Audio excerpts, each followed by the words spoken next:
Hello, welcome, and this is my guide to Saelig.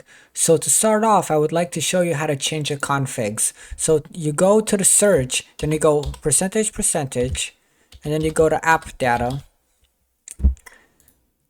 And once this opens up, then you have to go back, click to app data on app data, then go to local lol. And then you go to Undercrope Games, which is the maker of this game, and then you go Saelig, and then press S, and then you should see this pop up.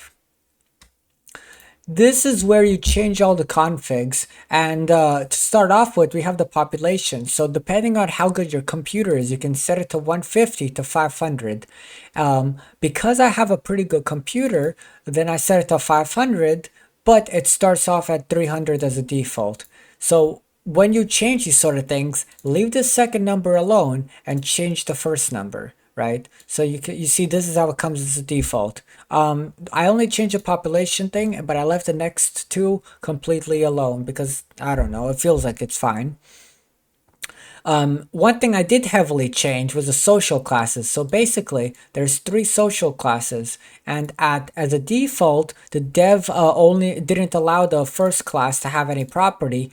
But I thought, well, random people can still own property, so I'm gonna let them have one thing, and then on top of that, it just opens up play a lot more. On the topic of opening up play, that's why I increased the second class to 5, because with 3, yeah, you can run your own small business, but it's kind of difficult. You have to make a few compromises, and 5 just allows you to have a decent, robust, small business without having too many worries. And then the last class, I changed it to 100 because at that point you're like a big shot mafia boss, or if you want to be good, just like, a real estate developer or whatever, right? So it just allows you to own like a town and a half, to have a lot more freedom. But as a compromise, I changed the silver requirement, which it says silver requirement, but really it's a net worth requirement, right? So you don't have to have like actual that amount of silver in your inventory or in your cash purse. So the reason why I changed this so much is because generally the only reason you really want to get to the next tier, this one, is to be able to actually have a business. But with one, you can just have a business and then like rent a house, and that's good enough, right? And so that's why I increased it significantly. And on top of that, like I said, with 5 you can already run a decent sized business. So this ranking up to the 3rd rank isn't nearly as impactful, so that's why I increased it so much, right? I really do feel like this larger spread gives you more freedom to just play the game, the economic game. The Raider stuff I didn't really change because that's math and I don't want to mess with the math, right? So I'll just leave it alone. But what I did change is I changed the land tax to be higher than normal. Basically, what I did was I set it to 5% of the purchase value. So a small plot costs 600. So the tax, one time every day, is gonna be 30, right? And if you miss one tax, then that's fine. But the next midnight, the tax man is gonna come and he's gonna want a few things. He's either gonna want the money back right then and there, or you can give a property, or you can give a family member. And if you can't or don't want to do any of those, you can become an outlaw, which is something we can talk about a little bit later. So yeah, large plot is 1,500, so 5% is 75, and a state plot is 5,000, so 250. And then the base price, as this wording says, you probably shouldn't mess with it, and so I didn't. But you can see all of this, all of these things such as exquisite sword and Viking shield and all of that, right? There's a lot of items you can play with. But yeah, I'll see you in game then. Okay, so now that we're in game, I wanted to quickly point out that if you did change your config, you should get this notification or message in the bottom left to kind of tell you that you changed it. If you have if you didn't change anything, it's just a base game, then you shouldn't see anything like that. But this part of the video is now going to be going over the starting settings. So what you want to do is you want to click on new game, And that man should come and walk up, and then once he walks up, we can actually start the setting, changing the settings. So this is where you can pick how your character looks, but to me he looks completely fine. And another thing is if you want to go use your previous character in a new game plus sort of situation, then you go on load character and you can pick from a save. So basically what you want to do with the new game is you go and you save the game right before. So for example, let's say you want to abdicate to your heir and then move to a different map. Then what you could do is you abdicate, you save the game, name it something like abdication, and then you go and you load that character. Now the problem is when you start a new game plus, technically it's a new game, like I said, new save file and everything, so your character does start at 18. So if you think, oh, I want to just play on a certain map, like the biggest map, and then you want to go to a different map when you're like 50 or whatever, be aware it's going to reset you back to 18, so it kind of breaks the roleplay immersion. But if you don't care about that, then whatever. Next, you pick your name. So, for example, let's go Gridan Bradley. That's a decent name. And then next, I'm going to kind of show you how to make it into a year. Like, so basically, the way it works is if there's a day and after a certain amount of days pass, a season is done. And then after the season is done, the year is done. And it just continues to repeat. And obviously, your character ages and all of the characters on the map age. Now, because I want to kind of role play and have it 12 days to a year, what I'm going to do is I'm going to change it to short. Otherwise, the game's going to run really slow. Then change it to 3 days per season because it's 3 months per season. There's 4 seasons in a year. 3 times 4 is 12. And then 1 year after 4 seasons. Otherwise, you get weird aging where everybody's like a multiple of 2, which... If that's what you like, that's fine, but personally, I don't like that. Next, you want to have player needs, which is basically eating and sleeping. And if you picked alcoholic start, there's also like an alcohol need. And all of those, what they do is they affect your health and indirectly, because what they do is they can give you illnesses such as a mild illness, a harsh illness, or if it gets really bad, you get the plague. And if your health obviously gets too low, you die. But more importantly, it affects your movement. So if you get an illness, you basically are at a crawling speed and you cannot run anymore, which running isn't super important, but just like normal walking is also super slow. So try to avoid being sick as much as possible. You can turn it off, but if it's part of the game, like why would you turn it off? Next is the Viking raids. And for this, I would recommend having extremely violent, because on most of the maps, there's plenty of people in there anyways, and therefore you don't really have to worry about Vikings if you just like stay in the middle of the town. There'll be plenty of watchmen and just people in general to take care of them. But the reason why I want to keep it on extremely violent is, first of all, it kills people, so there's more demand for things that you can only sell once, such as clothing and armor and stuff like that. But secondly, there's also just straight up more demand for armor and all that, and weaponry, because people want to feel safe, right? So overall, I would recommend these sort of settings, and then you can just change your name to whatever you want. Now, this is kind of like your backstory, and for the most part, they don't really matter that much, except for when you get to the heritage part.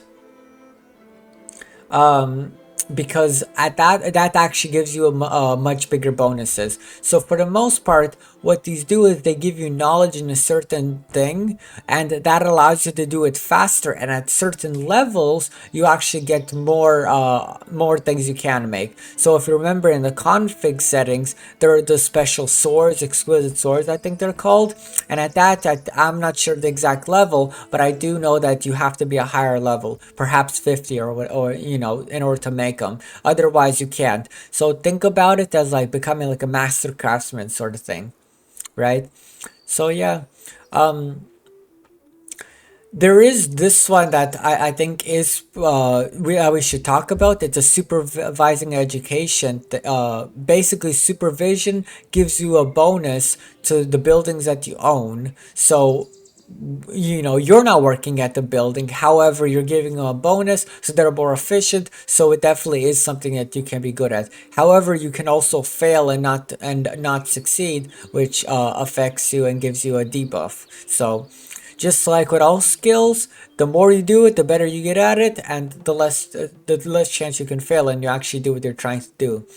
And education is one of the few jobs where you can't actually own the business, so it's kind of a useless skill unless you want to role play as a teacher. But you can't work as a teacher and then open up your own school. But either way, I'm still gonna take it for now. And then as you can see, it's the same thing as before, where there's a bunch of different skills and they all increase knowledge. So basically they let you start with more skill at the beginning of the game. Now there's a few outliers. So if you look at waylaying is basically robbing people. So for example, you stay, somewhere on the path and out of town, and you try to rob carts as they go and try to sell their goods.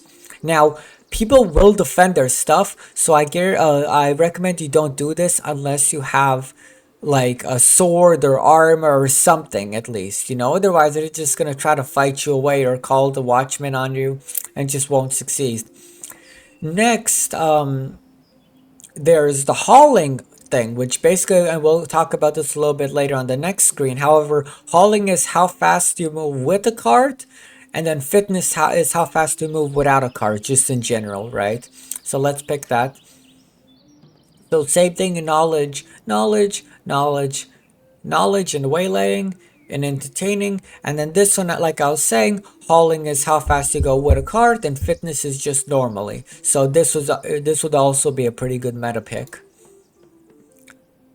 And the same thing, just knowledge and different things. And this is really where you can specialize. So love making, when you have children or when you try for a child, whether your wife or husband, there's a chance of you not, failing. So this just helps you out a little bit more, and it's a pick that I generally go for, but it's not necessary.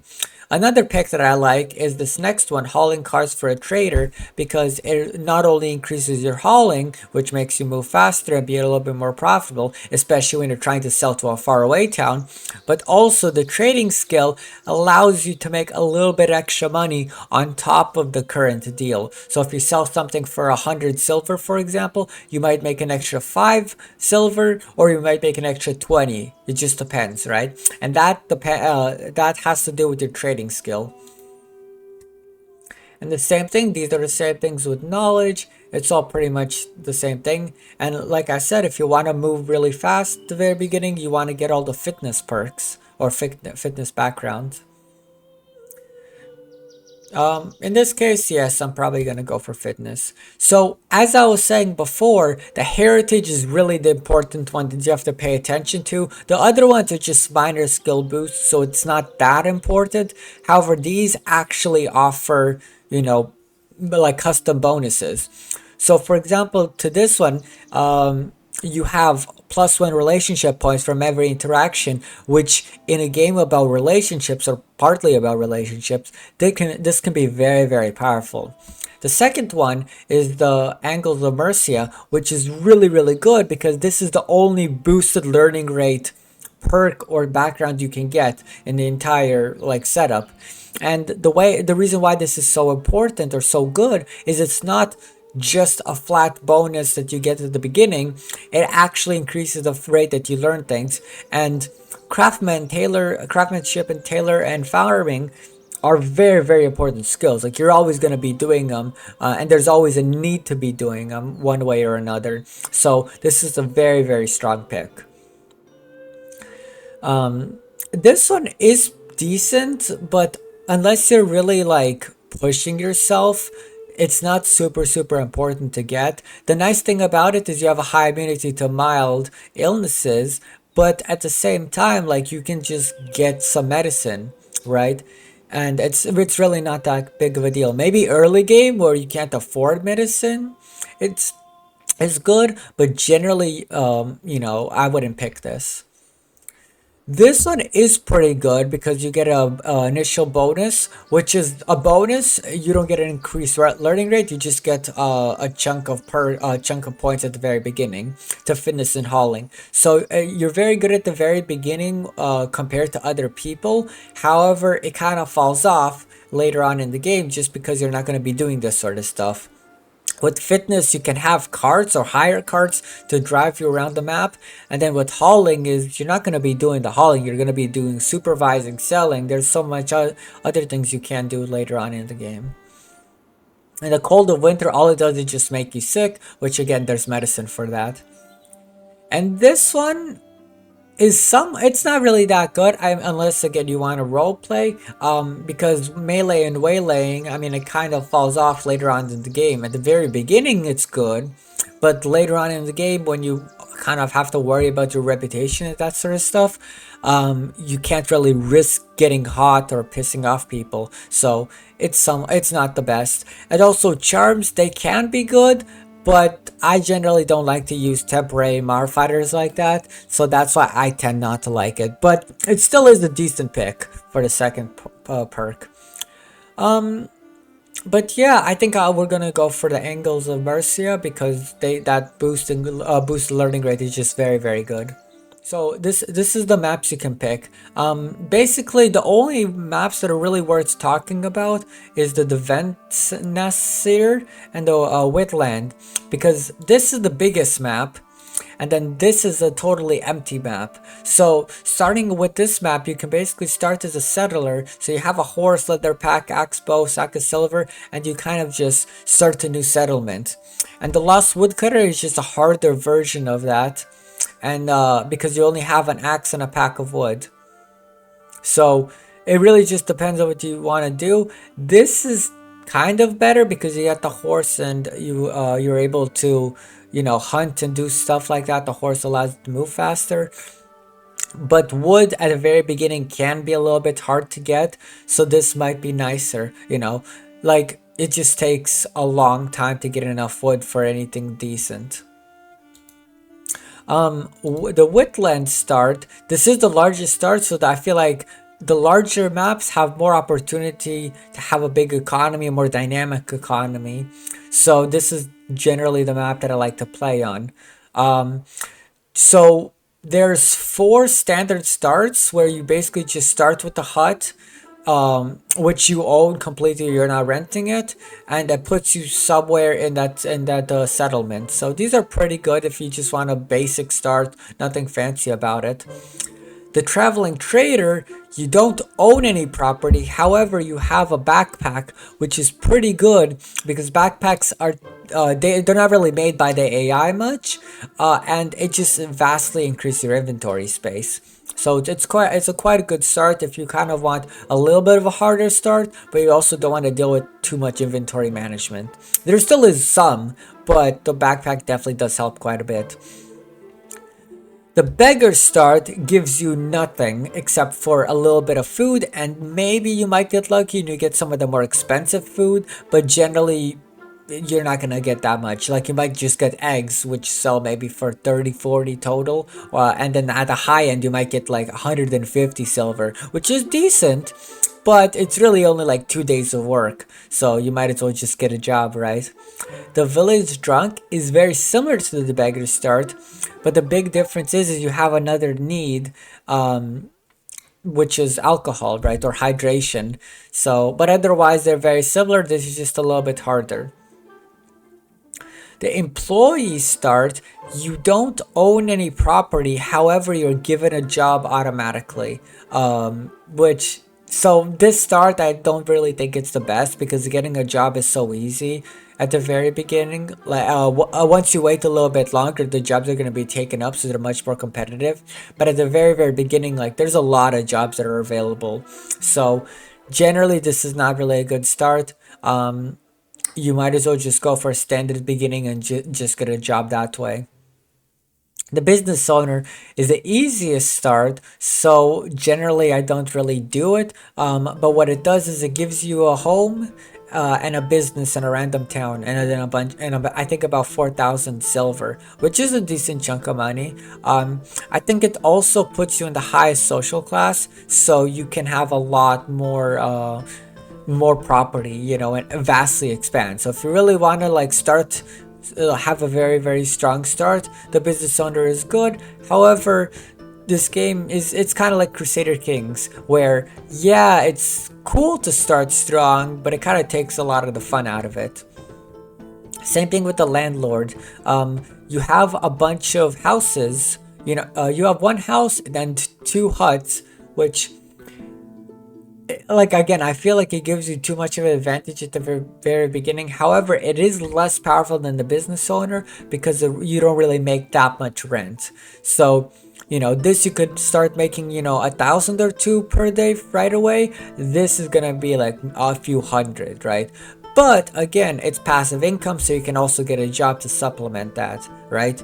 Or just straight up sell them at the very beginning, and then you're able to go in and, you know, buy a bigger business. It's really up to you. The hunter just gives you, it's very similar to like the adventure or the settler start on the other map, in the way that you don't have any property, but you have a lot of decent equipment, so it's pretty good. Although I don't think you start with a backpack on this one. Now, going back to the other maps, this map is also quite cool because after 50 years, I think an extra, like the other half of the map pops up. So it's quite cool because you get some of the map, and then after you wait a little bit, more of the map opens up. But personally, I don't really play it on that much. This map is just really small, so if you really want to have a clear-cut game where it's very short and sweet and simple, then this might be a map that you like. But again, I want to have the big economies and all that, so I tend not to go for it. And this is very similar. It's a little bit bigger than the map, but again, it's quite small, so I tend not to go for it. Okay, so I loaded up a business owner start to kind of explain a few things about the market and basically how the economy works. So if you look at the top right, you see these three things. These are your markets. If you press tab, you'll see the map, and basically each of these towns, not this village because it's quite small, but each of these towns have their own market, and basically these markets respond to supply and demand. And there's also trading posts, what we'll talk about a little bit later, but those trading posts are basically private markets that can be placed on any of one of these plots. The thing is every item that gets produced needs to have a consumer. So if you're not careful, you could lead, you could have a situation where you produce way too much. And if you produce too much, then the price will drop because obviously the supply is really high. And overall, it just decreases your profits and even completely gets rid of them in some cases. So generally, as an early game, you know, noob tip, try to focus more on making food, because food is always going to be used. It's consumable, and there's always going to be a need for it. Versus if you make something like a sword or a shield or, you know, clothes, because there's no durability in this game, once people buy one, that's it, they don't need another. So you can quickly run to a situation where nobody's gonna buy any of your stuff. Now, shields are a little bit different because I think shields do end up breaking. So if you do want to, you know, really work on becoming a blacksmith, shields are kind of a good way to go. But generally, food is the best way to make consistent, steady money no matter what. A way to get around the whole oversupplying problem is to look around at all the different markets and try to spread out your goods. So for example, if you start in this capital city right here, and you see that there's a bunch of goods in here, like you can click on it and see, then you should send it to the different villages, like the smaller towns, just to just to be able to, spread out the money, spread out the goods, and actually make more money because you're selling them at full price. You can also sell it to the storehouses, and then there's also merchant camps, which are just straight up like markets. These you can only sell certain things, but the merchant camps are just straight up like markets that you can sell, and after a while they'll leave to a different settlement. So those are quite good because they take items out of the local economy but still pay you the money, right? If you only sell to these markets, eventually you will saturate it. Now, if you want to look at the prices and kind of compare it, you can go to the top right, and then there's a compare markets button right here. It's the one on the very left, and you can scroll down and look at things. You can also search for a certain item. So for example, wood, and compare where is it the cheapest and that sort of stuff. And also on top of that, if you want to like see where you can sell, so let's look at like iron, right? I have an iron mine, for example. I'm not going to want to sell it here. I'm going to want to sell it at these two markets because there's the least amount of iron there, and vice versa. You can do all that sort of stuff. And then also you can track six things, and six things, and then you'll get a notification at the bottom left whenever it goes, whenever new items get added to the market. And when you get to 40 or higher trading level, then it'll kind of give you a tip on what you can buy and sell it. So for example, if there's a bunch of wood in this market and the price drops really really low, it'll say, oh, you can buy it here and sell it there. So this is quite nice. However, you do have to have a little bit of trading skills. So you have to kind of do it manually for a little bit. I also wanted to point out that if you don't start it as a business owner, there's also plenty of other ways to make money without a job. So for example, if you look around, you see these things called fruit trees, and there's also vegetable patches. And you can go and you can gather from there. Also, if you have a bow, you can go hunting. If you have an axe, you can cut down the trees. And then also you can gather eggs from egg coops, chicken coops, or whatever they're called. And then once you get that, you can go to the market and you sell them, and that's a little bit of money on the side, right? So you can work a job, and then after work for a few hours, you go and you gather resources, you sell them, and that's how you can make a little bit more money, right? So there's plenty of ways you can make money, and that's one of the things that's really really good about this game, that you're not just limited to having to have a business. Like you don't, like there's so many ways you can steal, you can do a lot, you can waylay, take over the carts. So this game is really really quite open, and if you think outside the box and think, oh, I could probably do this and that, that's probably the case. You probably can. On the topic of waylaying, I also kind of want to explain what these buttons do. So these are kind of your character actions, and you can also do it if you right click on the location and hold down. And if you hold down, then basically this menu will pop up, but it does the same thing as those buttons, right? So begging is pretty self-explanatory. Entertaining, same as that. Now, most of the time most of the time it's better to entertain than to beg because you make more money. And then pickpocketing, same thing. If anybody goes in your vicinity, you might steal something, but if they catch you, they might get mad and it's considered a crime. Waylaying is basically robbing a cart, and you should probably never do it within a town. But if you go outside, like on like a road, in a fork of a road or whatever, it might be good. The only thing is you have to be pretty well equipped. Otherwise, they're just gonna fight you off. So you need a sword, you need a bow, you need a shield, you need armor. All of that definitely helps out quite a bit. A campfire you need firewood for it, but basically it creates like a fire spot, and that's pretty much it. And then chopping wood, what that does is if you have an axe equipped in this weapon slot, then you can go in the forest and then you start chopping wood very, very slowly. It's not fast, but it is a way to make some money, and full wood sells for a decent amount.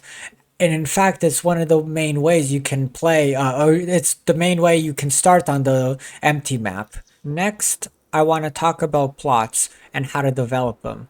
So basically, there's four types of plots. There's small plots, there's large plots, there's estate plots, which are the largest, and then there's coastal plots.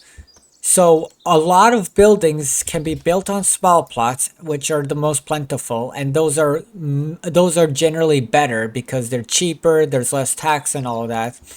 But some more specialized buildings or bigger buildings require a large plot, and so if some supply chains need you to get those large plots. Estate plots are generally not the most important or useful because they can't really make a lot of stuff. Like you can't really develop it into too many things. So you only really get an estate plot if you already have a lot of money and you have a specific need. So for example, if you want to build a longhouse, that's the most common. Or if you want to develop a church. But because the church is it's a town building, so once you build it, you lose control of it right away, and it's just kind of like it just makes your settlement a little bit more alive and vibrant, and it has like indirect benefits, but you're not actually able to directly control it. And then finally, the coastal plots. Some maps might not have it, but luckily this map does. And basically, the only thing you can really develop is a fishing plot, a fishing dock. So they're not the best. However, fishing docks can be useful situationally, and also on top of that, they act as houses, which we'll talk about later. But generally, most of the plots you're going to be dealing with is small and large plots. Each plot also has a tax associated with it, which I showed you in the config. And basically, every day at midnight, the tax man is going to come, and you can either, and then if you can't pay the tax, you get an extra day. And then the second day at midnight, you're going to get like a notification choice pop up, which says, and then you can either give them money or basically pay them the tax that you owe. You give them a piece of property, you sell it for a family member, or you become an outlaw / criminal, which we can cover a little bit later. Generally, it's more expensive to develop a plot from like an empty plot into a building than it is to have a building, like buy a plot with a building on it and like redevelop it, because it takes not only money but also it takes wood. And if there's already building on there, they kind of like reuse the wood that's there, so it's much cheaper. I can show you this. Basically, if we look at here, and it costs 17 wood to create a trading post here, but if we go to a plot that already has something on here and look at the trading post, it costs 14 wood, right? Or a better example is Bakehouse is 12 wood. If you want to build it on a completely empty plot, it's 15 wood. So it's not a big difference. However, it can add up. And it's an even bigger difference if you look at large plots. So for example, if you look at this one, Alehouse is 20. If we look at this one, actually no. If you look at this one, Alehouse is 15. So there's a 5 wood difference here, right? So definitely if you are early on in the game, try to keep this in mind, but at the same time, a building has inherent worth there, so like it's probably going to be more expensive when it comes to the silver cost. So just keep those sort of things in mind. So there's a few ways you can get wood. The first way is you go in and you have an axe and you just press the chop wood button. However, this is a very slow and ineffective method, but it can be done, especially at the very beginning when you don't have much. The second way is to buy from the local market, right? Because this game is about economics, obviously it's going to be in the market. And the third way is basically here. You have a wood cutting station and you assign your person to there, and we'll get into these businesses a little bit later, but you just set them and it'll work. And then once the circle fills up, then you'll have 5 wood or whatever, right? And that's how all production works, how all businesses work. And this is much, much faster than that. And the only thing that you do, the only thing that it costs is literally the land tax and any employee wages. But if you do it yourself, it's free, other than again the tax. So it's a pretty good way to, get wood, and that's why I loaded into this start, because this is a really good start for development. Although wood by itself doesn't make the most money, right? So, it's a catch-22 kind of, basically. This is good if you want to develop other buildings, but by itself it's not the best. Or it's not the best. Like, it's still good, but it's not the best. Next, I want to talk about homes. So, because we started as a business owner, we got a house automatically, right? So this is our home. It says you live here, right? But if you pick a start that doesn't have a house, then you basically, what you do is you start in the bunkhouse, and in fact we can actually change it to our active house. And now this isn't our house; we can put it up for rent, but we'll talk about it a little bit later. Uh, but right here, the bunkhouse is basically where people who don't have a house live, and you can sleep here or you can sleep at the fire spot. However, if you sleep in the bunkhouse, you'll automatically fill up your food to 50% for free. Basically, they'll give you some eggs or whatever. So this is quite nice early game to make sure that you don't starve to death, and you don't get any debuffs for your movement speed, but also just like illnesses in general, which decrease your health. The thing about the house and the hut is you can get this nice bed upgrade, and it gives you a well rested buff, which increases your movement speed, I'm pretty sure, and does a few things. So a house is eventually worth it, but at the very, very beginning, especially if you play with my settings, you can only have one business at first. It might be worth it to try to get a business and rent a house, because that doesn't count against your property limit, or just stay in the bunkhouse the entire time. It really doesn't matter. The problem is with renting is they might retract the rent, and anything that's in that house that you rented, you lose, which is kind of weird, and maybe I'll have to talk to the dev about it. However, for now, that's the way it is. Speaking about rent, like I said, if you go to the bunkhouse and you do set your active house there, yeah, so now you see that we don't live here, and if we don't live here, we can click on the rental management and offer it for rent. So rent is paid every day at 11 o'clock, and then wages and taxes at 12. The rent is calculated based on the price of the property. So if you upgrade it, then you're obviously going to be able to get more rent out of it. If you build a hut, for example, on a small plot and a large plot, the one with the large plot is going to be able to charge more rent, right? And houses can only be built on large plots anyways. So yeah. Another thing is if you buy a large plot and you start to develop and upgrade it and all of that, you see that there's a silver cost. However, the sell price, I'm not sure if this also relates to the rent price, but the sell price is the upgrade times a little bit more, plus a little bit more. So what that means is it's now you can now basically buy an empty plot, develop it up a bunch, and actually sell it and make a profit, right? Not including including the wood and everything like that.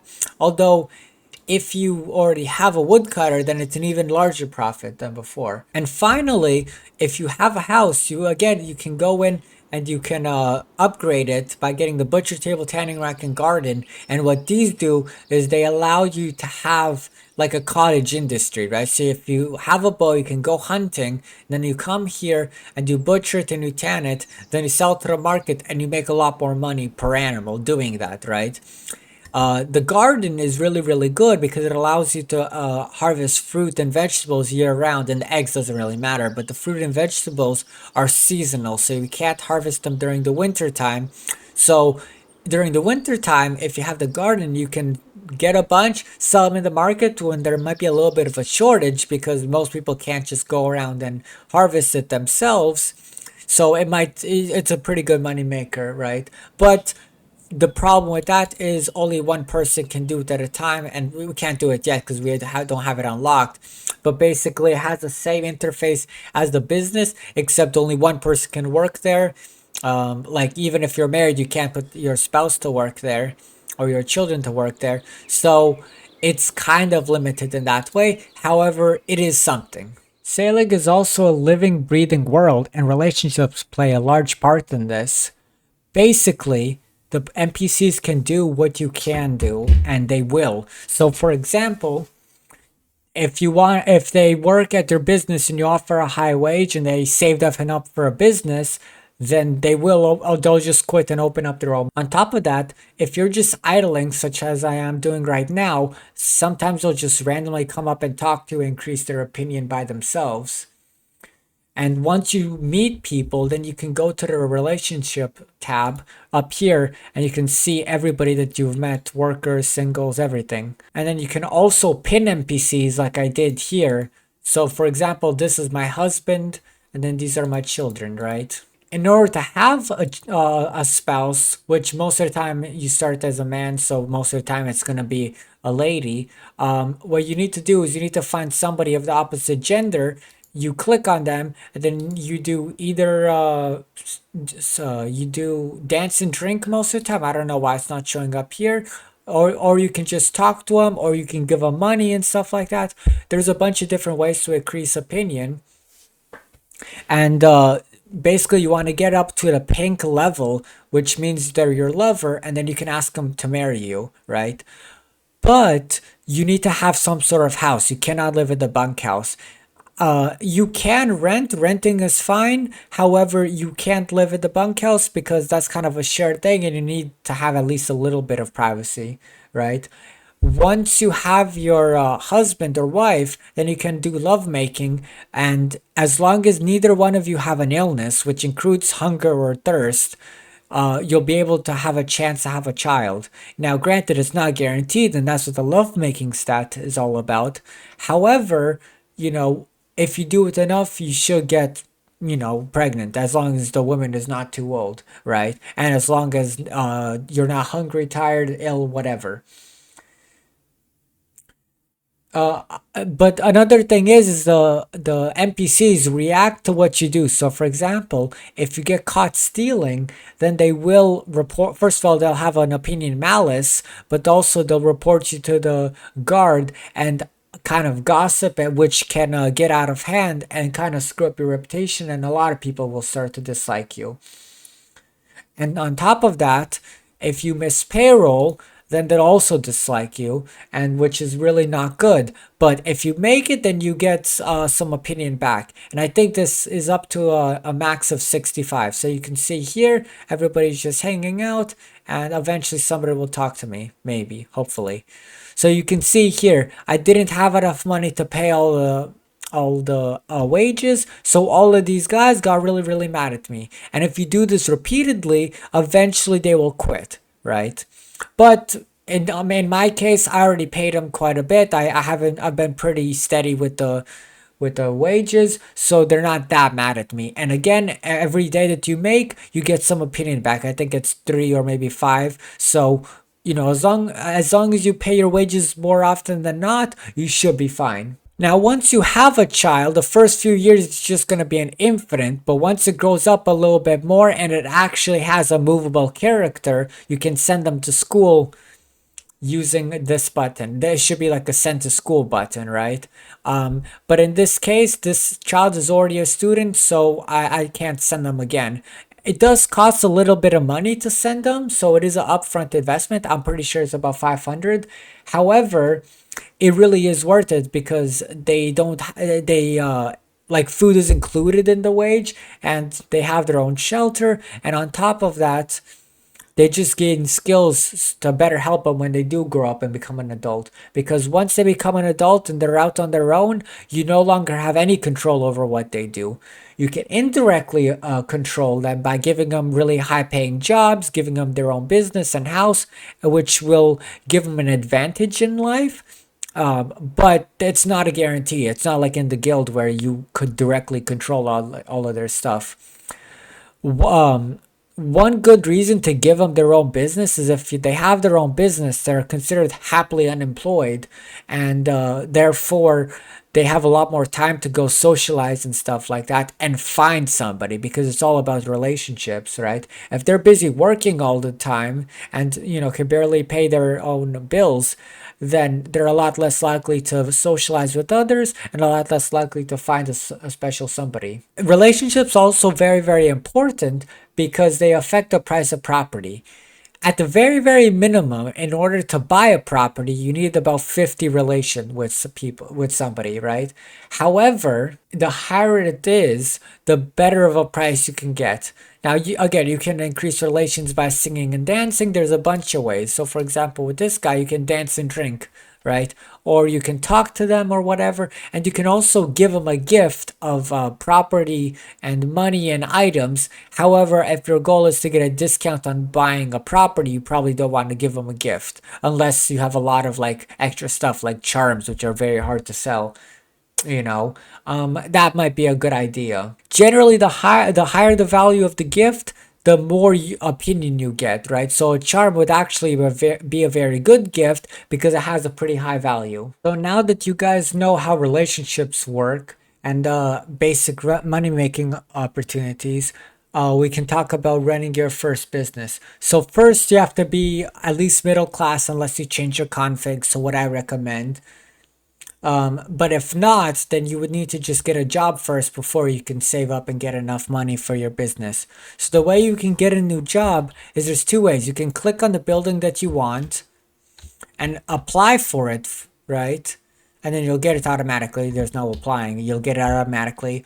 Or you can click on find job and then you look at the list of jobs available. However, be very, very careful that you look at the town that it's in, because last thing you want to do is live in this town and then get a job all the way here, because that walk is very, very far. It's just not practical to make it all the time. You'll have zero time to do anything. Otherwise, if you have a house or a rental that has one of these upgrades in it, the butcher's table, tanning rack, or the garden, then you can kind of work for yourself in a sort of cottage industry and sell things in the market. And that's another way you can get a little bit of money in order to get the necessary net worth to level up so you can open up a business.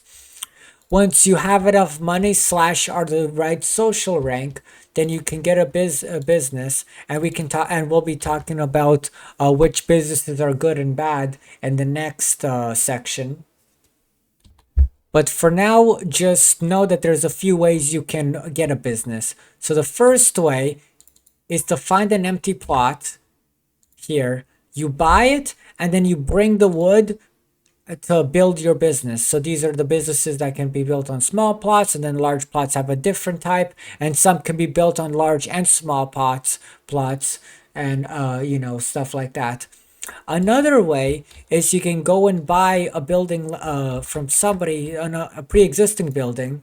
So for example, this. However, first of all, we don't have enough money, and the second thing is we probably don't have enough opinion with the owner, because remember, you need to have at least 50 opinion, but the more you have, the higher the discount is. So yeah. Now, to deal with the price of it, what we can do is we can go and burn it down by just starting a fire. But again, if you get caught, that's a crime, which will cause opinion loss, and you don't want opinion loss because that's just bad overall. And then on top of that, like again, you need to have a 50 opinion. So if you have that opinion loss, it'll make it harder to get to the 50 points. Now, if you burn it down, there's multiple levels.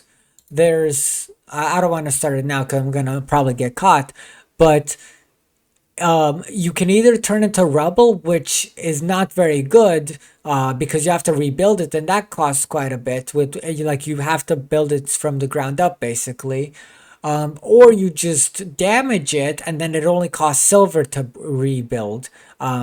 but it's much better. Either way, the price is severely reduced, so that's a nice way to get the price down. And on top of that, you can just build one in another plot and continue burning down your competition until they run out of money and they're forced to sell the ruined plot to somebody else.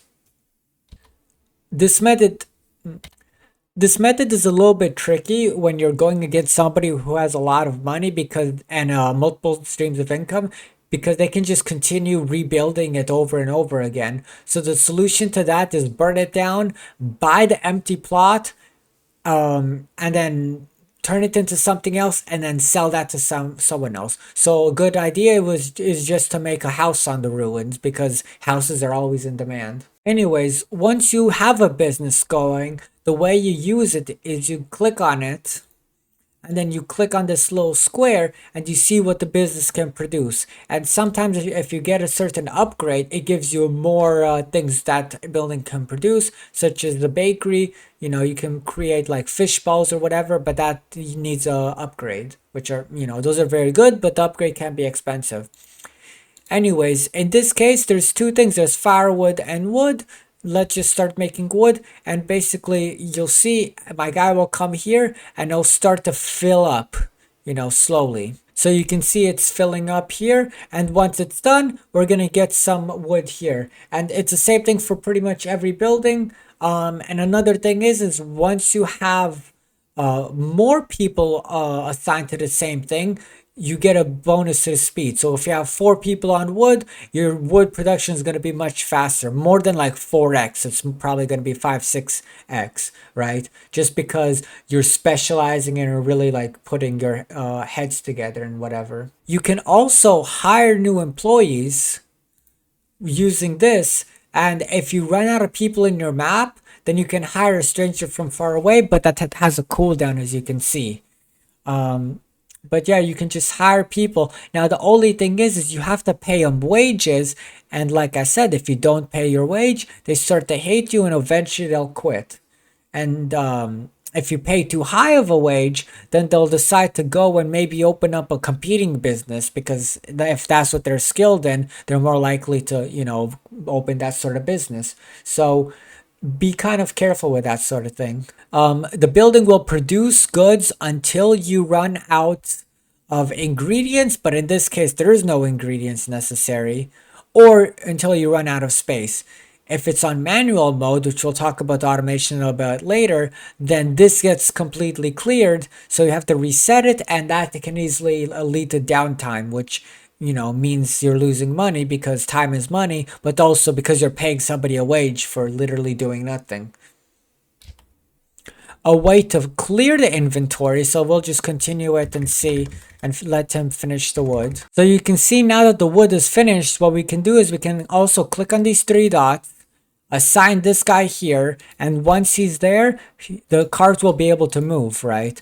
If we go back to the workshop, we can trade with it, or the woodcutter, we can trade with it. And then now we can go and sell at the local market. So if you saw, this was offload and return home. So once he sold that wood, he's going to come back here and then he's just going to be idle again.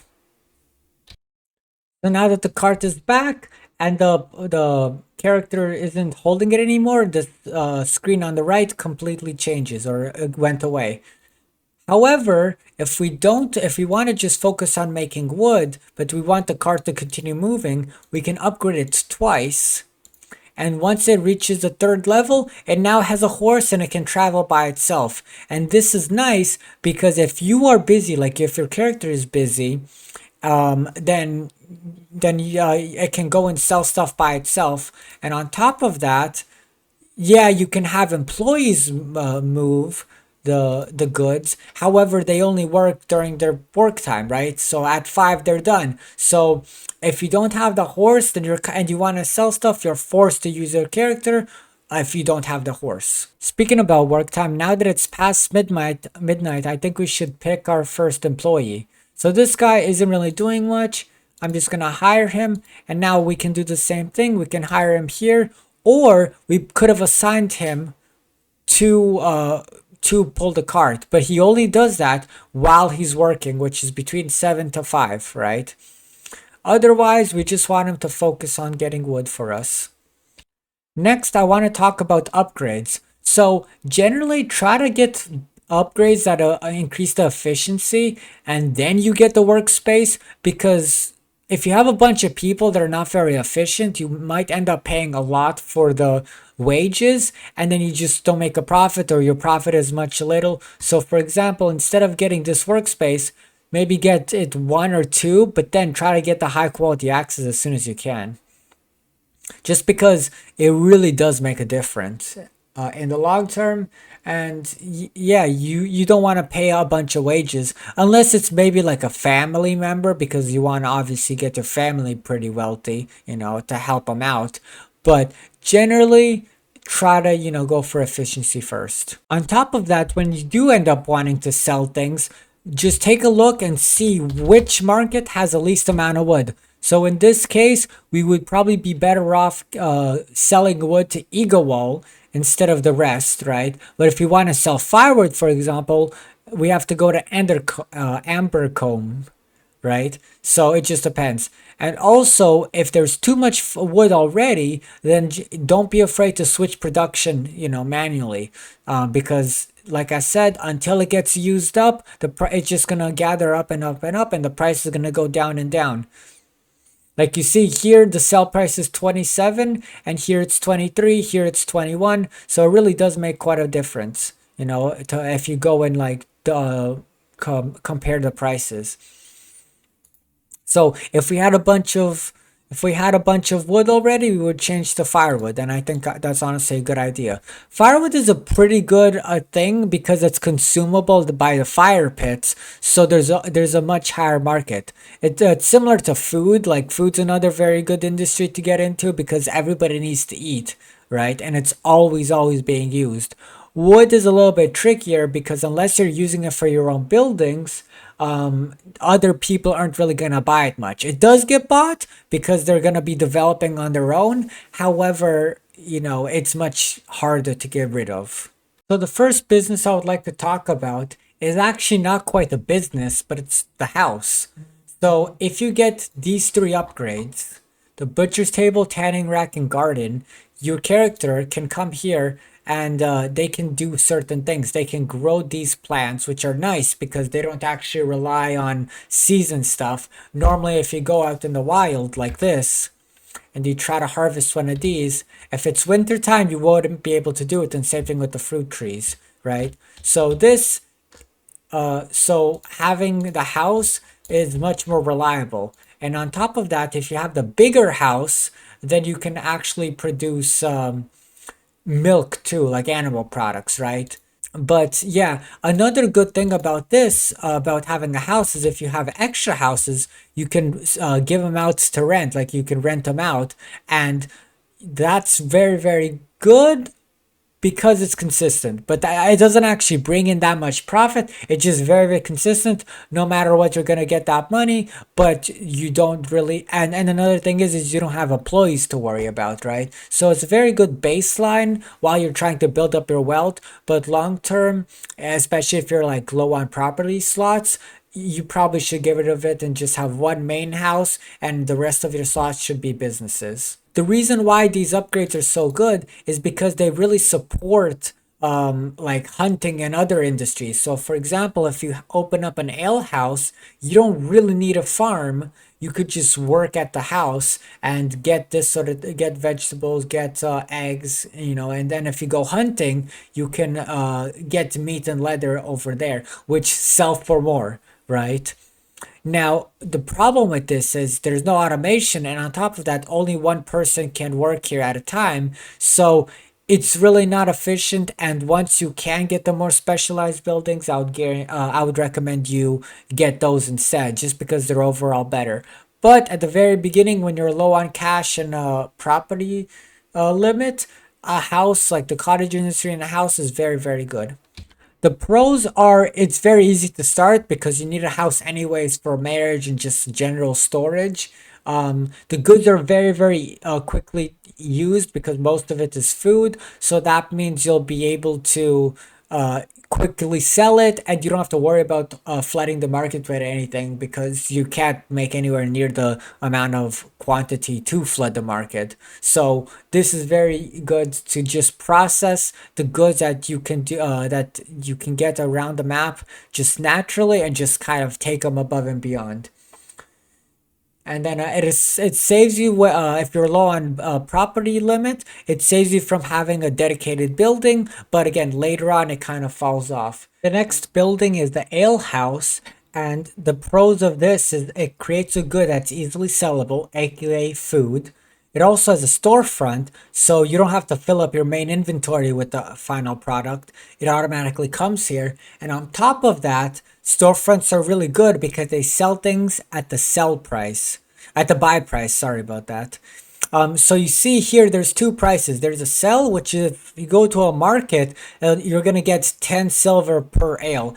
However, if you put it in a shop front, then the people are going to buy it for 17 per, which means you make a lot more profit, right? More bang for your buck. Also, it uses a bunch of plentiful goods, such as fruit, vegetables, milk, meat, fish, and barley, which are much easier to get. Even if you don't directly produce them, they're going to be relatively common in the market, so you can buy them pretty easily, right? And as a result, it can be fed by your house. So if you're low on property slots, you can have an ale house, and you can have a normal house and feed the ale house with your garden, and it works pretty well. It also acts like a social hub, and it allows you to kind of increase the relationship with other people as a result, and you can just hang out there. Also has an upgrade.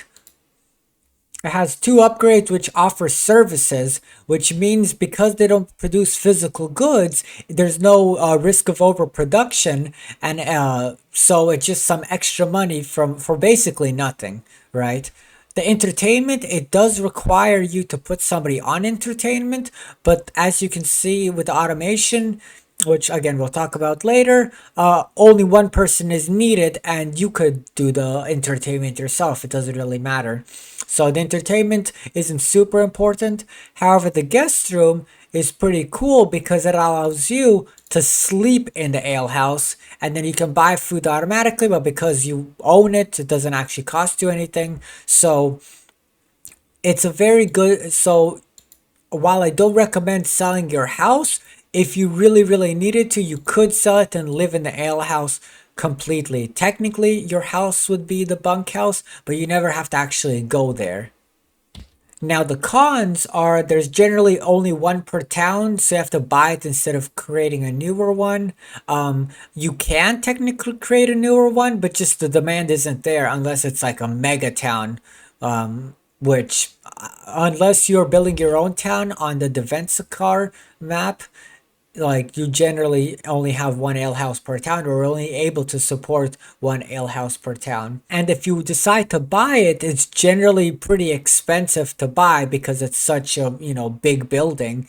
And if you decide to build it, you need to build it on a large plot, which is kind of annoying because they're a little bit more rare, right? Smaller plots are the most common.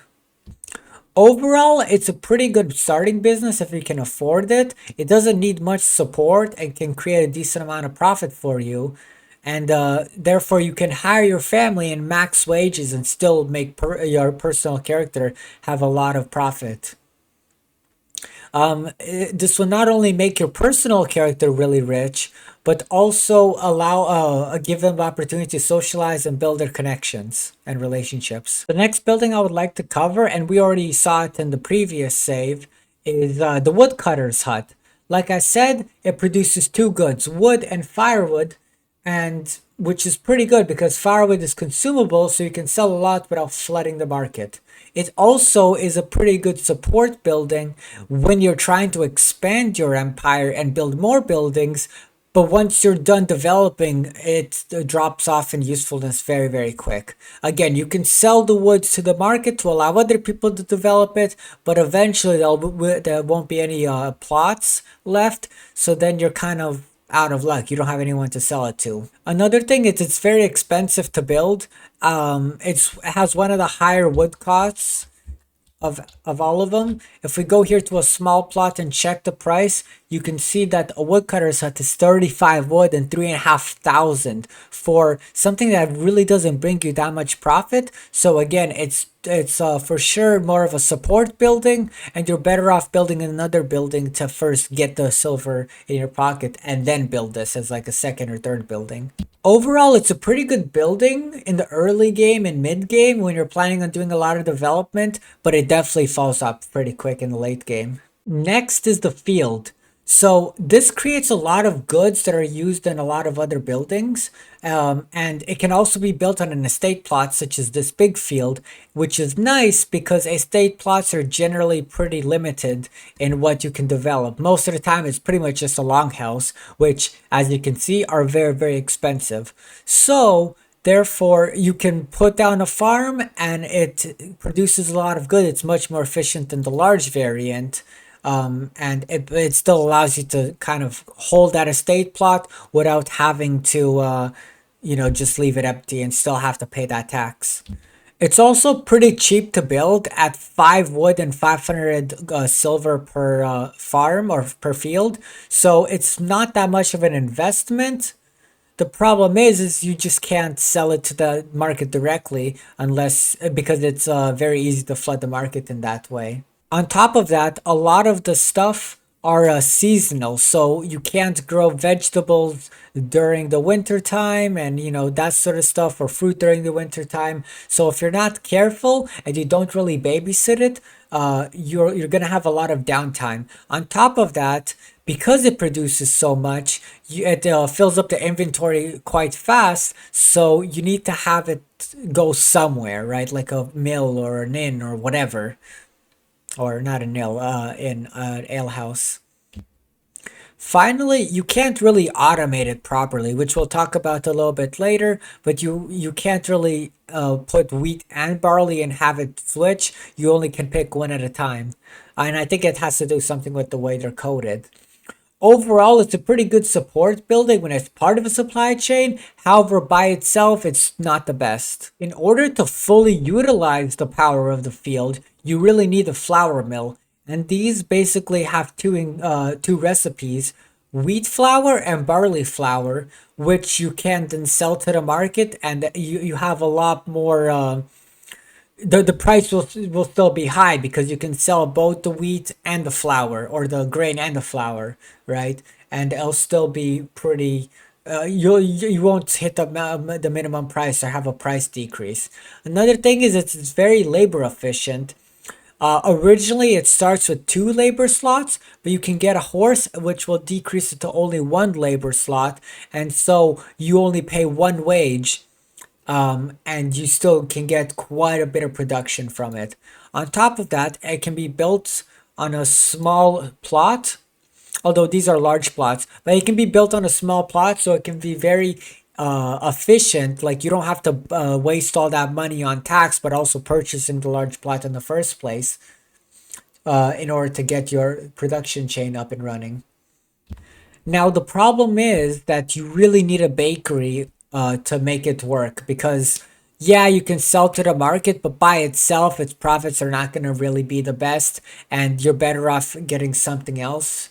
However, if you do get a field, a flour mill, and a bakehouse, then that's where you can really start to pull in the money and make a lot of money. And also, while you pay less wages for only have one person, the problem is if you work it yourself, you don't really get much relationship increase, because when you work with people, you passively get relationship boosts because you just are working together. You're, building up a relationship. So, having a low workforce is kind of good and bad, depending on how you look at it. Overall, it's a decent building. However, it can definitely be situational. The inputs are easy to get. However, it's pretty easy to overproduce flour if you don't also own a bakery. Next is the Bakehouse, which is very, very good. I think it's one of the best buildings in the game. And I would suggest maybe getting it as your first or second big purchase. The reason why is it creates a large amount of food, which again is consumable, and everybody needs food, which gives you a very steady income. Secondly, it also has a storefront. So again, you sell for the top number, not the bottom number like most of the time. It also has a lot of potential inputs, and it basically is the cap to like the field mill combo, right? And if you get these three buildings, you can start printing money like a crazy amount. On top of that, it closes early, which means you have plenty of time to go socialize and build those relationships and potentially find a spouse if that's what you want. And it can be built on a small plot. So again, it's much cheaper to get that land. There's cheaper tax and all of that. So it just is overall pretty good. Now, granted, you do need a field and mill to make the most out of it, right? Like it's definitely not a standalone thing. You can still make a decent amount of money, but to be more efficient, you need the field and mill. And on top of that, because it produces so much or has the potential to produce so much, there's generally only one per town. So same as the alehouse, you either need to buy it or burn down the competition and build your own. And finally, until you get the advanced baking, you make a decent amount of money, but this really takes the cake and increases your profit margin a significant amount. So it's almost required pretty much. And once you get it, like you see, one fishbowl sells for 50. So this is really where a lot of the money is. So until you get it, it definitely is a lot worse than it could be. But once you get that upgrade, the potential is much higher. Speaking of fish balls, you can see one of the prerequisites is actually fish. So how do we get fish? Well, one way is to literally just click on the water and say go fishing. But the better way is to use this next business, which is the fishing dock. Now the fishing dock is pretty good because on top of creating fish, it also can be set as an active house. So then you don't actually need to buy a house. So if you play under my settings where the lowest class can only have one property, you can sell your house and buy a fishing dock and still have a house for marriage purposes. And there's a few other buildings that can do that, but this is the first one that I've shown you. On top of that, it produces two pretty expensive and consumable things, and then one not so expensive, but if you have a bakehouse and pair it with that, it can be very good and sell for a lot. But either way, it's a food, so you can put it in the market and it'll sell very quick. The problem is it has to be built on a coastal plot, which some maps don't even have coastal plots, and the ones that do, they're very rare, so they might be a little bit difficult to get. On top of that, if you set it as a house, then your spouse is gonna buy medicine and food and stuff like that, and it might clog up the actual inventory space that you need for the fish or for the production. And that's the case with all of the businesses that are also houses. And yeah, and another thing is if fish sells for cheap, and if it sells for cheap, people might choose to buy your cheap fish instead of your more expensive bread and stuff like that. So you're kind of like competing against yourself. So just be careful of that sort of stuff. Overall, I think the fishing dock is pretty good. However, I don't think it's the best by itself. While everything it produces is technically consumable, the fish sells for a little bit too little, which again takes away profit, and the charms take a really long time to actually clear. So by itself, it's so-so, but definitely it's a decent pick. If you're tired of hunting all the time, or if you literally killed all the animals on your map, you can get a corral, which is basically just kind of like a ranch. That's the best way to think about it. So this produces a lot of basic goods that are easily sellable, and some of which can actually be processed directly in the house. And on top of that, it allows you to have more advanced recipes in the bakehouse and the inn. So that increases the profit of those even more. So there's a good support synergy there. Now the problem is you can't properly automate it because you can only pick one animal at a time. So you would have to like switch back and forth and have maybe a shed or some sort of method of storage while you switch back and forth. You produce a bunch of pig carcasses, then you produce a bunch of eggs and that sort of stuff, so you have to switch between them all the time. And we'll talk about automation a little bit later, but that's definitely a con. Another thing is there a lot just like the field, the outputs are seasonal, so you might have some downtime if you're not careful, which you still pay the wages. So you have to definitely be careful with that and kind of manage your inventory, manage your income, and all of that. Another thing is it requires a large plot. You can't build this on a small plot, which, large plots are more expensive, so that's definitely a con. But overall, this is just another support building that really needs more advanced buildings to be fully utilized.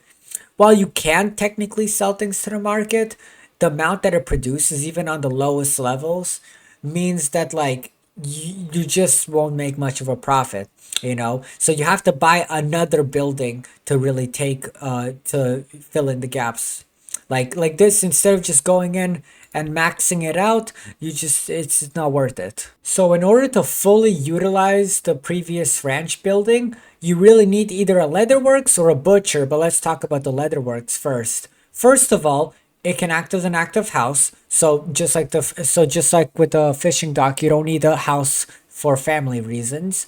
But again, your spouse might just fill up that stuff, and then you won't have enough room for your actual crafting. Another thing is you can produce a leather pack, which is insanely good. Like if you look at my character, all of these can actually stack. If they're in your pockets, you can only put one item per slot. This gives you 6 slots of stackable things, which are very, very good. And the AI doesn't often actually build them. Like if you just look in a normal game, they're often missing from the markets, which is quite strange. And you can also produce clothes and armor, which gives you bonuses and gives you warmth, which warmth prevents sickness, so that's also quite good. Now the issue with this is it doesn't have a storefront, so you can easily fill it up, especially since the outputs don't really stack to very, very high.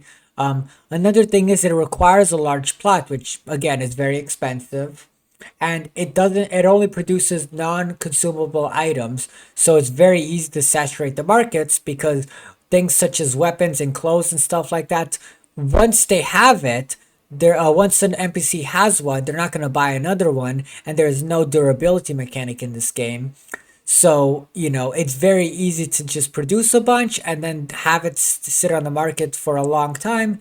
Nobody buys it. And then if nobody buys it, then the price is just going to drop, drop, drop, drop, drop. So, yeah, this requires a little bit more of an advanced knowledge of the game, which we'll get to once we hit the trading post. Overall, it's a pretty good pick because the outputs sell quite a bit, but once you run out of consumers, then it falls off dramatically unless you do more advanced stuff. The butcher is pretty self-explanatory.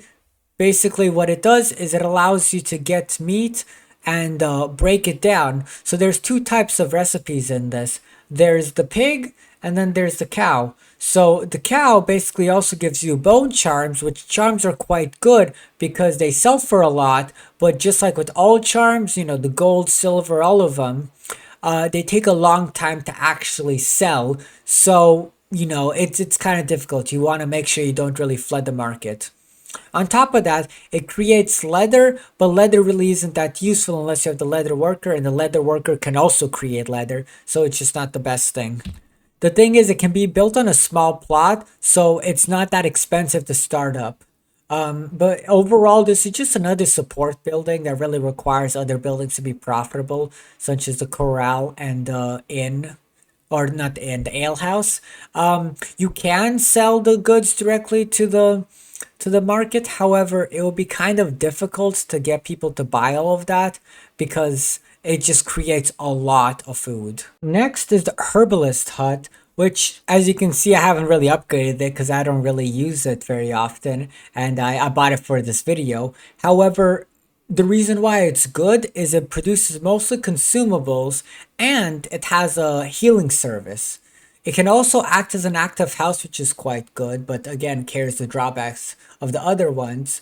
And it allows you to never really be sick because you're literally producing the good that you need, which, so that you can't even like justify, oh, I shouldn't waste my money on this because it's basically free. Also, if you do perform the healing service, then you give basically this on a temp treatment, then you get opinion from the person depending if it's a severe or a minor illness. But either way, it's free opinion. Now the problem is, the reason why I don't really use it is it's a lot more seasonal. So in the wintertime, people are cold, so they get sick more often. And on top of that, it's much more reliant on location. The other ones that are reliant on location is the bakery and the inn, but those are already kind of pre-placed, so you don't have to worry as much about it. Another thing is it requires a large plot, so again, that adds up. Overall, it's a pretty good purchase, but because it's not as steady as the others, I tend not to use it much. But it doesn't mean it's bad, it's just up to your playstyle. It can be a good buy just because it can act as a house, and it also might help you get into the position of power because it gives those opinion boosts, right? Because you have to have people vote for you. The elders need to vote for you to get you in a position of power, which we'll talk about a little bit later. The mine is a pretty good building because it produces pretty expensive stuff. However, without a workshop, it kind of falls a little bit flat because yes, the things are good, but they're not really used nearly that much. So if you pair it with a workshop, it's very, very good. By itself, it's only decent.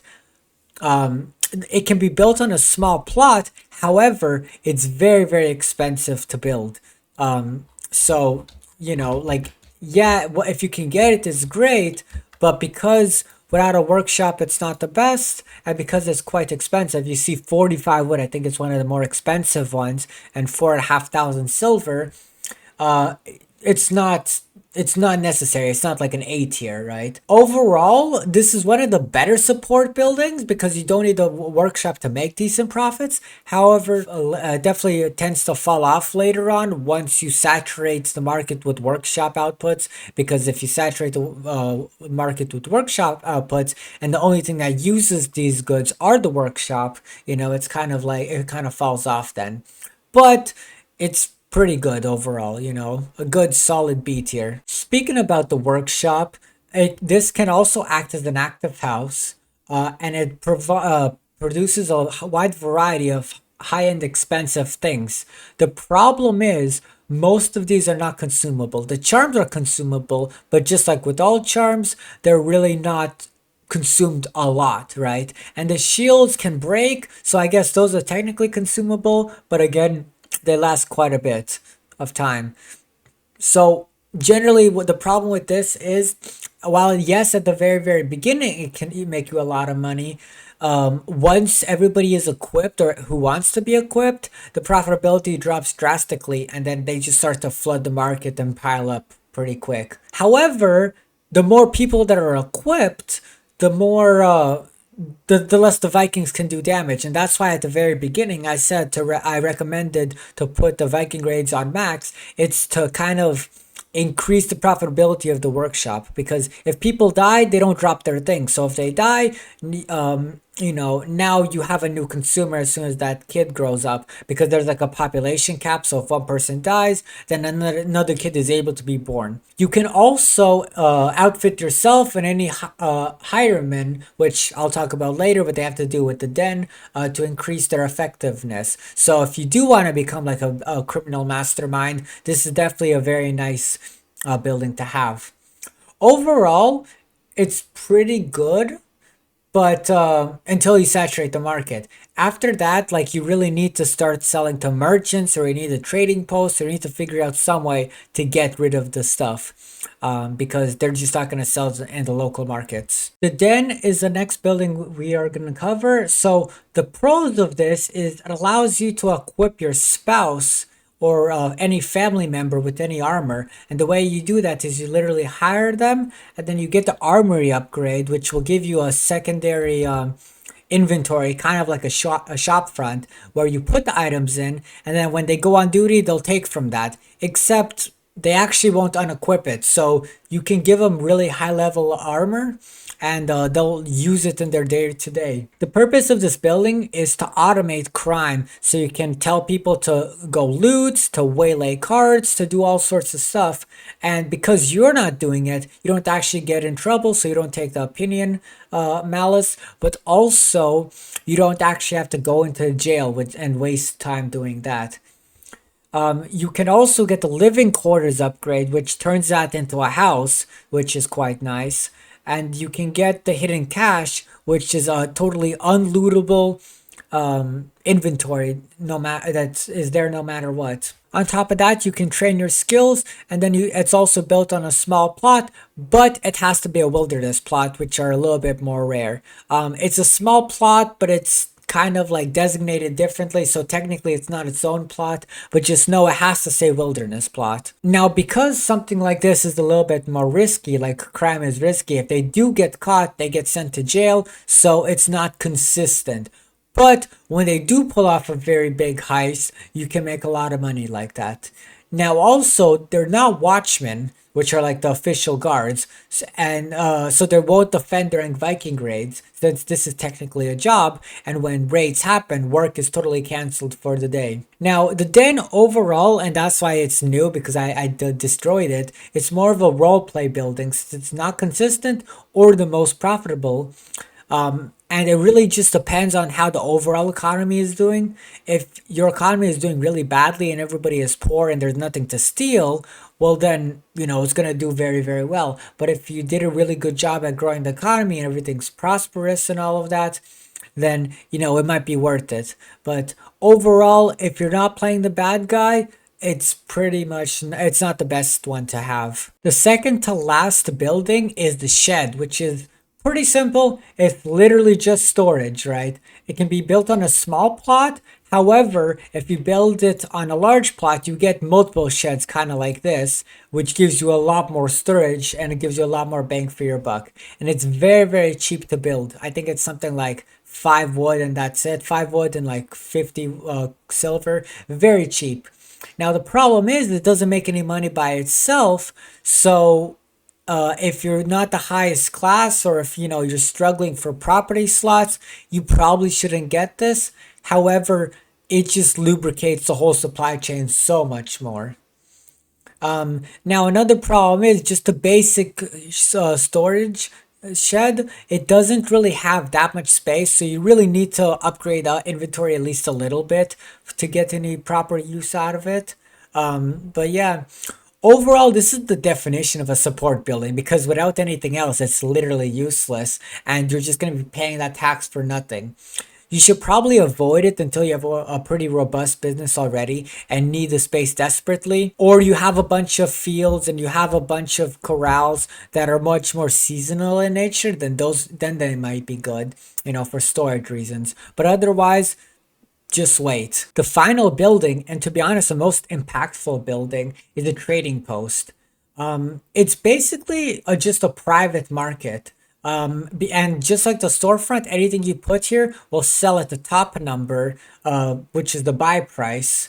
And it means that, and also it doesn't respond to supply and demand, just like the storefront doesn't. So you can put a bunch of workshop items, you can put a bunch of leatherwork items in here, and they won't crash the price. People will just come in and buy it when they need to. You can also get a carriage upgrade, which is what these are. And basically, they'll provide rides kind of like taxis to all across the map. Now, it can only pick the people up from around the trading post. However, the carriage can go wherever it wants in the map, right? So generally try to put these around high traffic places if you want to have them as taxi depots.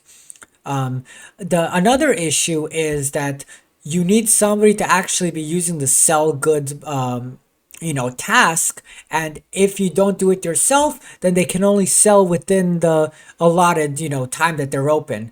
Now, granted, you can do it yourself all the time, just like with any other business. However, if you're busy doing something else, then just know that you're only going to be selling things when it's open. Another thing that's very, very nice is if you have a carriage, you can send your extra wagons on a trading run, on a trade route, and that will allow you to get rid of very expensive things without flooding the local market, right? So you're basically just deleting items from the map and getting a lot of money from it.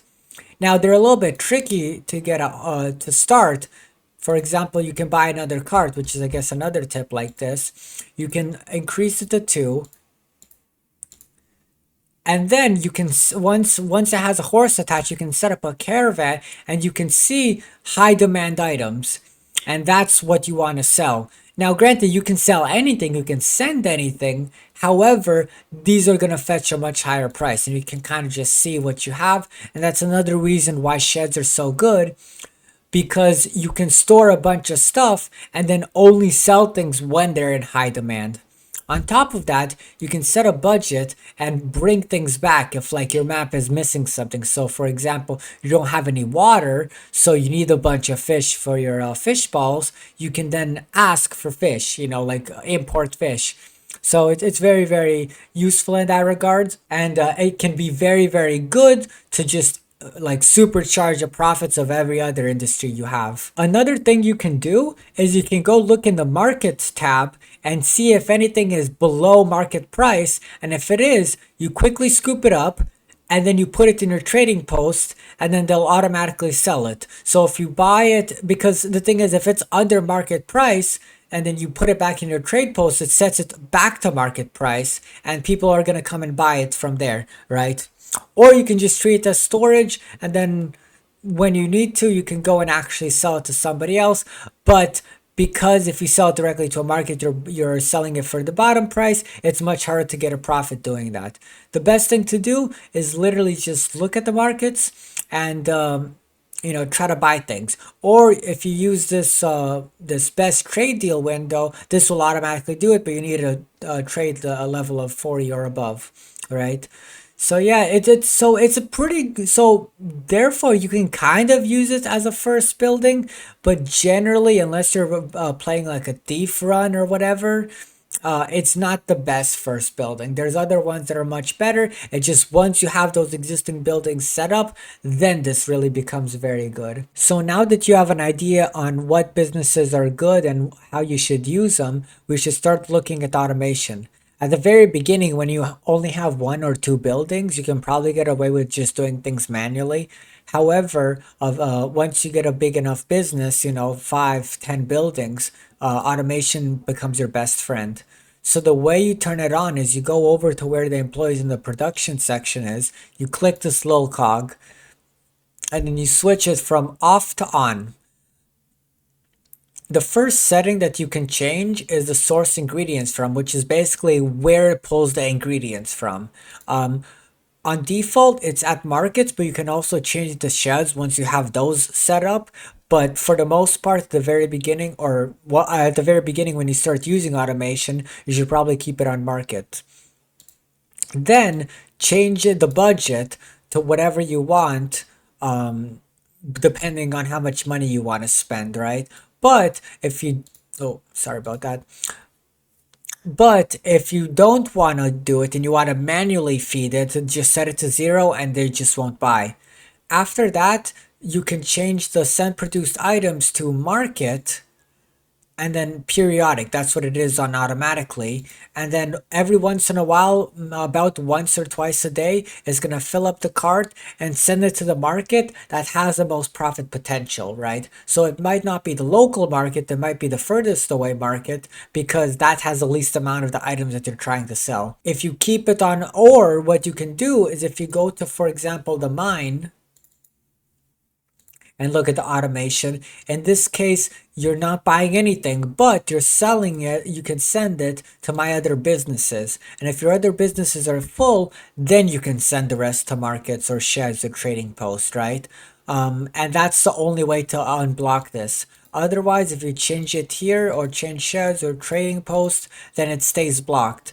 But in this case, I want to keep it sheds because I'd want to, because there's multiple things that use iron, but I also don't want to like completely jam pack the leatherworks and the iron the workshop with iron, right? So for this, for because I have sheds, I just change it to sheds. And then periodically again is once or twice a day. So going back to the workshop, if we go at this, then we send it to markets. However, with this workshop, it's probably not good to have it sent to the markets just because it's quickly going to drive the price down. So that's why it's best to have it always sent to a trading post or your sheds, and then you manually sell it, right? But trading post is always the better one, just because it allows you to like sell it automatically. Plus, you can send caravans out from there. But be careful when you have too many things sending to sheds, just because they can easily get filled up. As you can see right here, I have a bunch of sheds, and I still probably could use some more. But also, it's expensive to continue buying this land because there's a bunch of houses that are already developed. Another thing to note is you can send things to the shed and pull from the shed. So for example, so if you don't have any trading posts, you can do my shed, and it still will work, right? That's not an issue. As long as you have a shed and as long as there's plenty of room in it. Another thing that I think we should talk about is if you click on the leatherwork, you see that I only want my workers to focus on these items because it overproduces leather oftentimes. So what I generally do is I switch this on and off as needed, right? But in this case, there's so much leather, so and it doesn't take a lot to make these clothes, and these clothes are again sell for a lot, but once people have them, they don't really need them anymore. So with this, I will manually go in and change it. However, if we look at something such as the Bakehouse, then I change it to these two because these make the most profit. And with food, once somebody buys dinner, they're not gonna buy a second dinner, you know. So therefore, I want to focus on the more expensive goods, such as the meat pies and the fish cakes. Because if we look at the fish cakes, they take wheat and eggs, but if we look at this just takes wheat. So otherwise, it's gonna make a bunch of wheat bread. It's gonna run out of wheat flour, and it's not gonna be able to make this. But so you not only are selling a cheaper product that fills the same role, but you also are wasting an ingredient. Like it's much more profitable to just turn it into the fish balls. However, again, you need that upgrade for it. And same thing with the fish pies, the meat pies, you need that upgrade. And another thing is we really want to use up this meat. So that's why I want to focus on it. Otherwise, it's going to waste its production time on other things that are not as advanced. Another thing to remember is you could always add more carts. So for example, if we go to the mine and we have like 5 or 6 workshops, and this cart is really struggling to keep up, we can always buy a new cart and just upgrade it again, right? The most common place that you would buy extra carts in, or carriages or whatever, is the trade posts. First of all, the carriages to make your taxi a little bit more effective, you know, because one taxi isn't gonna do much. But another thing is with these, when you export things, then you really need to have it on like on a schedule. You see, like this, it takes a few days for it to come back, and if you have a bunch of items you still want to send out, you can get another cart and have like 5 carts all running, and so it comes back every like half a day, you know. So you have a always rotating cast of carts and, you know, money coming in. The carriages are also nice because it not only gets you some passive money, but you can also catch it and get a quick ride. Now you can buy a horse from a horse merchant, which shows up periodically, but this is by far the best way for pretty quick transportation.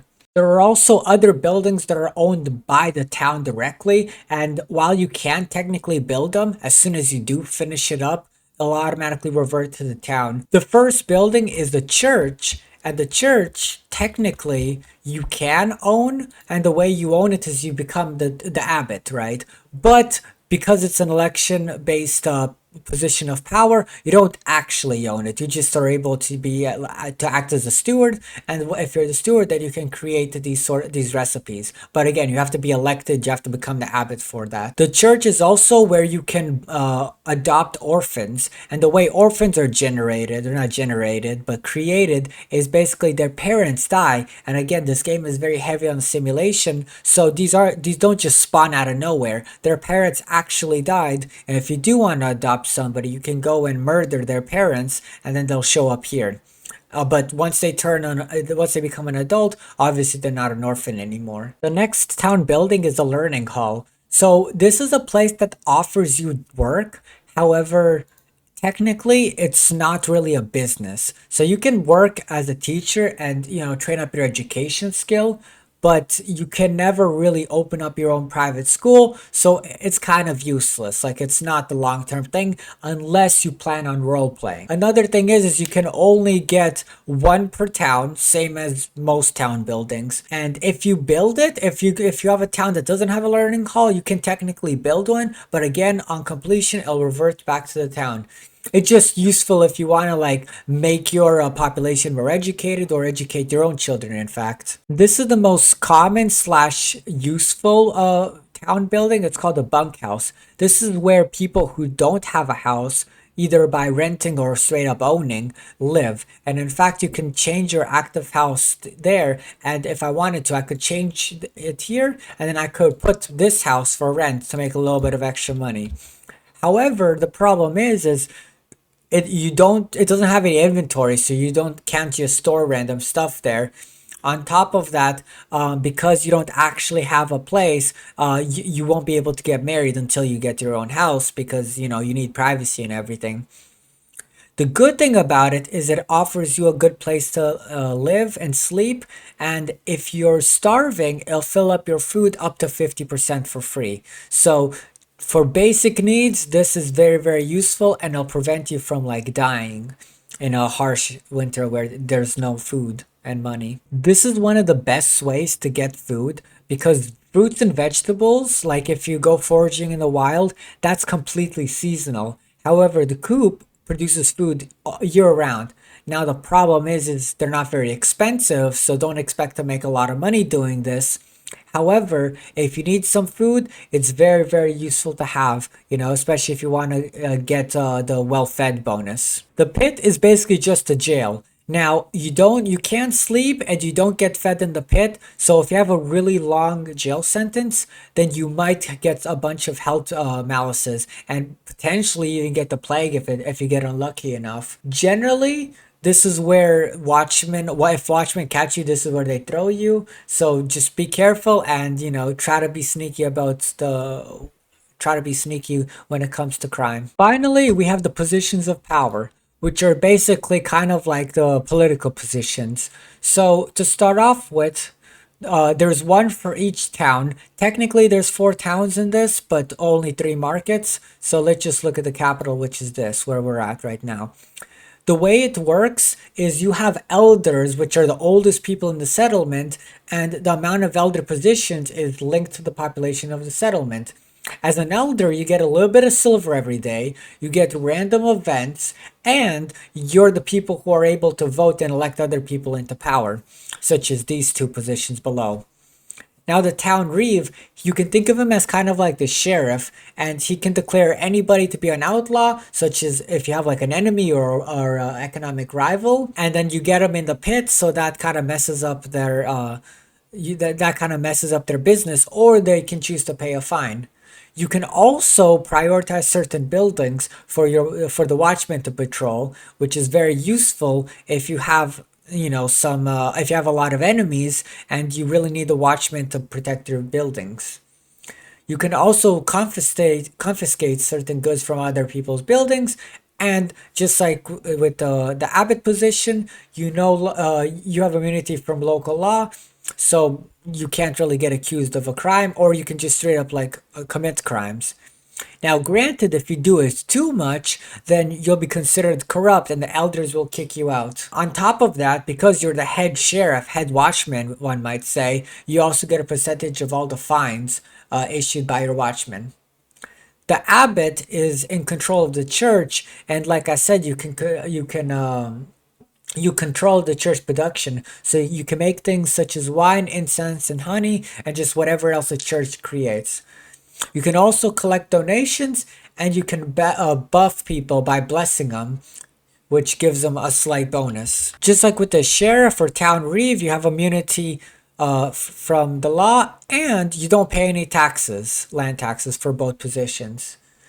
And then finally, there's the watchmen. Watchmen are basically kind of like the guards. And so you can apply to be one, but at the end of the day, the elders have to approve you. The number of watchmen is again directly linked to the population of the settlement, and the watchmen catch criminals, they prosecute people, and they defend people from Vikings when there is a raid. You also will get a sword, you'll get a wage, and you can patrol whenever you want. You don't have like certain hours. And if you catch a criminal, then you can prosecute them. Anyways, that's pretty much it. Thank you for watching my guide, and if you guys have any questions, please don't hesitate to leave them in the comments. I'll be more than happy to help. I've been playing this game a lot and a long time, so and I would love to just share everything that I learned with you. Don't forget to like, subscribe, and comment if you have any questions.